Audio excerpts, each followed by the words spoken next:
Claire's expression suddenly turned strange. She wondered where on earth Charlie had booked a table for them tonight. She asked cautiously, "You're not tricking me, are you?" Charlie smiled. "Of course not. I made a reservation here a few days ago. If you don't believe me, we can go in and check." Claire shook her head. In their 3 years of marriage, Charlie had never lied to her, especially not on a day as important as this. "No, I believe you." Then she asked, "You didn't reserve a spot in the Sky Garden, did you? I thought some big shot booked the whole place tonight." Charlie quickly replied, "I booked a table right next to the Sky Garden. It's perfect because we can see inside. We might even get a peek at who it is that reserved it. What do you think?" Claire smiled and said, "I'm not as nosy as you are." With that, the two of them walked into the Aurelius Grand. Just as they were about to head upstairs, a woman's sharp voice called out, "Oh, Claire, what are you doing here?" Claire looked up and saw a young man and a woman walking toward them. The man was wearing a luxurious suit, and you could tell at a glance that he was some rich kid from a wealthy family. The woman was decked out in designer brands with flawless makeup, but her expression was full of arrogance, and her dress was a bit tacky. Claire recognized the woman. It was Bella Kaufman, her roommate from college. Even though Bella and Claire shared a dorm room, they weren't in the same classes, and despite living together, their relationship had always been just okay. This was mostly because Bella acted all high and mighty and was incredibly jealous. She had always felt that Claire didn't deserve to be called the campus beauty, and that she should have been the real prom queen. But in reality, she couldn't hold a candle to Claire in terms of looks, build, or personality. However, the woman did have one advantage. She was especially good at getting men to fall for her. Rumor had it she dated a string of rich guys back then. Apparently, they were the ones who paid for all her expenses during her 4 years of college. Claire frowned. But since they were old classmates, she had to be polite. As they got closer, she forced a smile and said, "Bella, long time no see. My husband and I are here for dinner. What about you?" Bella said with a look of surprise. "Wow, what a coincidence. My husband and I are here for dinner too." Then with fake curiosity, she asked, "By the way, what kind of table did you book? A regular one or one of the private dining rooms? Premium or luxury?"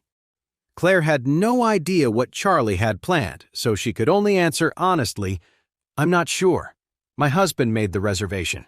Just then, Bella finally seemed to notice Charlie. She covered her mouth with her hand as she smiled and said, "Oh, so this is your husband, Charlie, right?" He was so plain back in school. The insult hidden behind her words was impossible to miss. Claire looked embarrassed. Bella quickly acted apologetic. "Oh, sorry. I can be so blunt sometimes. You don't mind, do you?" Charlie frowned slightly. This woman was definitely trouble. Bella completely ignored the look on Claire's face. She proudly pulled the man next to her forward and said, "Let me introduce you to my husband, Victor Case." Then she boasted, "He's the eldest son of the Case family here in Oris Hill and the heir to their multi-million-dollar fortune." Claire just nodded politely. Charlie's expression darkened. He had brought his wife out to celebrate their wedding anniversary, and the last thing he expected was to run into someone so obnoxious. Bella went on, "By the way, my husband is a platinum member here. He has a lot of pull. I bet Charlie only got you a regular table, right? Why don't I have Victor get you an upgrade to a luxury one? What do you say?" Claire was about to say no, but Charlie just laughed and said, "I booked a great spot, so we're good." He was about to host a grand wedding ceremony for Claire in the Sky Garden. What was so special about being a platinum member? The entire Aurelius Grand belonged to his family. Taking his wife to a simple luxury suite, available to any platinum member, would be like admitting defeat. At this time, Bella said with some dissatisfaction, "Claire, look at this husband of yours. You don't know how to push him to be better. How do you even handle him? As she spoke, she grabbed Victor's arm, rested her head on his shoulder, and said with a smile, "Charlie's behavior just isn't right for a classy place like this. Maybe he should ask my husband for a few pointers on high society etiquette. After all, Victor studied in England." Victor glanced at Charlie with contempt and smirked. "Honey, don't give me such an impossible task. Mr. Charlie is so set in his ways. Trying to teach him high society etiquette? I'm afraid that would be a waste of time." Bella Kaufman nodded, sighed, and said to Claire, "Honestly, if I were you, I'd divorce him. You're just wasting your life being married to a poor guy like Charlie. You deserve so much better." Bella said it all so bluntly, without any concern for Claire's feelings.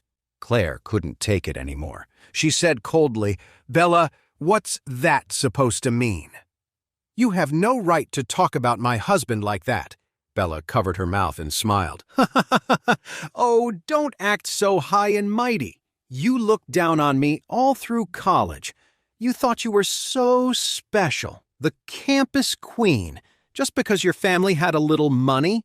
Now that you've married so poorly, you can't stand to hear me talk about it." Charlie was furious when he heard this. This Bella Kaufman, who was known for getting around in school, had used her looks to land a rich guy, and now she was acting like she was some kind of royalty. How dare she laugh at his wife? She was really asking for it. A surge of anger rose in Charlie's chest.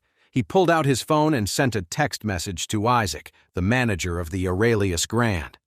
"Send me everything you have on Bella Kaufman, Victor Case's wife. I need it in 3 minutes." When Bella saw Charlie just looking down at his phone without saying a word, she laughed even harder. "Look at your husband, Claire.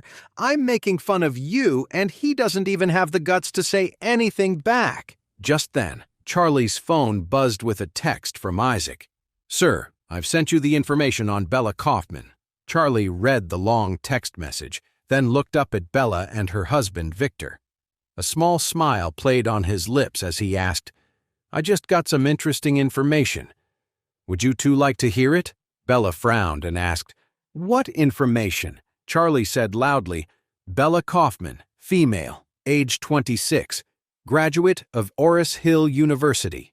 During your freshman year, records show you were with no less than 100 different men, and you were intimate with 8 of them, including Logan Weaver, Grayson Archer, and Sam Brown."